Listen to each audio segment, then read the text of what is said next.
सर्वांना नमस्कार. हे भैया आहेत. शाहू कॉलेजमध्ये जाण्याचा योग आला होता आणि तिथं शाहू कॉलेजच्या गेटच्या समोरच्या बाजूला हे भैया आपल्या आईला काखमध्ये घेऊन घराकडे निघाले होते खाडगाव रोडला.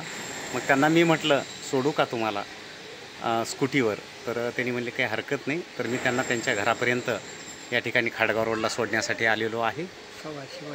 हां, सुभाषराव. हां, त्या आईचं ह्या आईचं वय 125 आहे, 125 वर्ष वय आहे. ठीक आहे. काही दवाखान्याच्या निमित्तानं किंवा परत काही बँकेच्या निमित्तानं त्यांनी घेऊन गेले होते असो.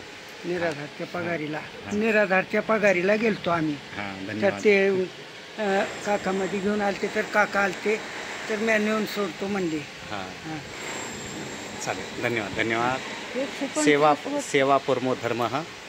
आणि खरंच जे गरजवंत असतात त्यांना मदत करणं, सेवा करणं हे आपलं कर्तव्य आहे सर्वांचं. आणि ही जाणीव जर ठेवली तर आयुष्यामध्ये आपल्याला अशा लोकांचे आशीर्वाद खूप चांगल्या प्रकारे लाभत असतात आणि आपल्याला आयुष्यामध्ये कधीच काही कमी पडत नाही. चालेल. धन्यवाद.